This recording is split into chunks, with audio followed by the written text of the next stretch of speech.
करते थे। सब कार्य हो गए, बोले बस एक बिटिया रह गई है, इसका ब्याह कर ले, मतलब अखंड वृंदावनवास और खूब भजन करेंगे महाराज। बस कुछ दिनों की बात है, बिटिया का ब्याह हो गया, बिटिया के लड़का का ब्याह हो गया। अब आए थे तो ऐसे हो गए थे कि बस अब कब उस सैया पर शयन कर जाएं भगवान। फिर भी लड़का का लड़का गोद में लिए उसको, दुलार कहा अभी आए थे बीच, बस अब जब आदेश करो तब आ जाएंगे। और हर बार जब मिलते कहते हैं आदेश करो, 2-4 साल के लिए डुबकी मार के फिर नाती पनाती। जब वो छोटा सा बालक गोद में बैठ के बोलता है ना बाबा, तो लगता है कि वाह वाह, जिंदगी की कमाई यही है।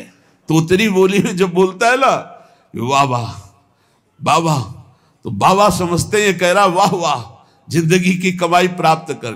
अब वो तोतली बोली। और घर परिवार के जब कि अगर हम दरवाजे पे नहीं बैठेंगे ना तो सब बर्बाद कर देंगे लड़के, और मरते दम तक वहीं दरवाजे पर बैठे खखारते रहते हैं और मर के चले जाते हैं, लौट के कुत्ता बन के फिर वहीं बैठते हैं आकर के। सच्ची मानिए, ये जीवन की ऐसी माया की फांसी है, अगर सत्संग को मान लो चल दो तो बच जाओगे, नहीं तो बंधते रहोगे। कह रहे जब बच्चा प्रकट हुआ तो माता के पयोधर से खेलता है दुग्ध पान करके, फिर वो खिलौनों से खेलता है, फिर जवान हुआ तो स्त्री से खेलता है, फिर पुत्र पौत्र, फिर मर के फिर जन्म फिर मरण, यही चक्र चल रहा है। जन्म सिरान्यो जाई भजन विमुख सठ, काहे को भवन कूप बिन बीच मरे है। गहत अविद्या जानी सुख नलिनी ज्यों मूड़, कर्म और विकर्म करे करत ना डरे है। तेरा जन्म व्यतीत होता जा रहा है, अविद्या रूपी कुआं घर में खोद दिया, उसी में मरेगा तू।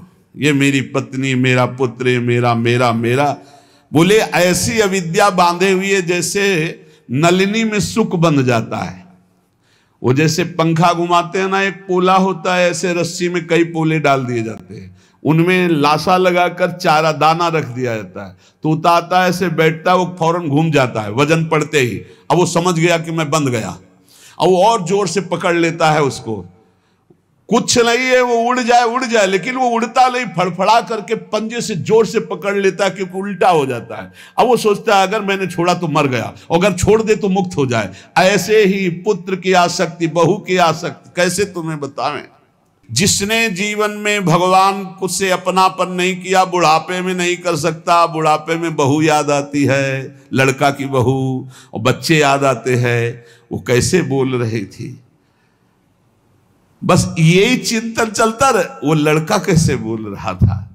ये बुढ़े अवस्था में सारी की सारी चित्तवृत्ति घोर ममता और भोगों में फंस जाती है, घोर ममता भोगों में। एक परिवार ने कहा अभी हमारा भी मन होता है वृंदावन आके भजन करें, आदेश है, हम तो रोज चिल्लाते रहते हैं। भाई हम तो जीवन भर एक साथ रहे हैं और आप सुनते हैं कि आप अलग अलग कर देते हो, तो हम कहा नहीं, आओ डबल बेड की व्यवस्था हम करेंगे। मरने को चले हैं, पर चिंता इस बात की है कि अगर वृंदावन गए तो ये बाबा जी जो है अलग अलग कर दे, अलग अलग नहीं जी सकते। यमराज आवे तो उनसे कहना यही बात कि अलग अलग नहीं, नरक में डबल बेड की व्यवस्था है कि नहीं। यार बहुत गजब है। आप जब मोही पुरुषों से, संसारी पुरुषों से संपर्क होता, जब उनकी बातें सुनो तो लगता है हे भगवान इनकी स्थिति कहाँ है।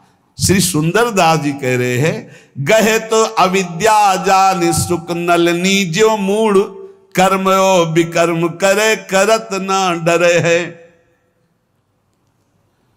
कुछ नहीं बुढ़ापा में, केवल चिंतन, ना तो एक प्रभु का चिंतन, ना मरने का कि कोई बात है कि हम मरकर कहां जाएंगे, कैसे जाएंगे। बहुत विचित्र खेल है, बहुत विचित्र खेल। अगर बुढ़िया पास में है या बुढ़ा पास में, दोनों हैं, परम पद में है, उनको कोई और परम पद नहीं चाहिए, और ये पता नहीं है कि जीवन एक क्षण में विलग होकर के कहां कहां चले जाएंगे। हम कहते हैं प्रेम करो, सब में भगवत भाव करो, लेकिन आखिरी बात को सोचो। तुम यहां से जब जाओगे तो बिल्कुल अकेले जाओगे, तुम्हारा भजन कार्य करेगा। तुम भजन करके अपनी पत्नी को भी उन्नति के मार्ग में, अपने पुत्र को भी, भजन से क्यों रहित हो, कोई साथ नहीं देने वाला। साथ गंगा में डूब जाओ तो भी साथ नहीं जाओगे, नहीं जाओगे साथ। उसका कर्म उसको ले जाएगा, आपका कर्म आपको ले जाएगा। और शरीर छोड़ने के बाद कोई लौट के नहीं देखता कि कौन हमारी बुढ़िया थी, कौन हमारा बुढ़ा था। ये सब केवल शरीर तक है। ये अविद्या जान सुख नलिनी जो मूड कर्म ओ विकर्म करे करत ना डरे। कर्म करते हैं विकर्म, पाप कर्म करते हैं, इनको डर नहीं लगता है। आप ही ते जातंद नरक में बार बार अजहु न संक मन माही अब करे हैं। दुख को समूह अवलोक के न त्रास होई, सुंदर कहत नर नाग पास परे है। नाग पास जैसे हर क्षण कसती जाती है और भारी कष्ट होता है, ऐसे मोह विशाल कष्ट देता रहता, विशाल कष्ट।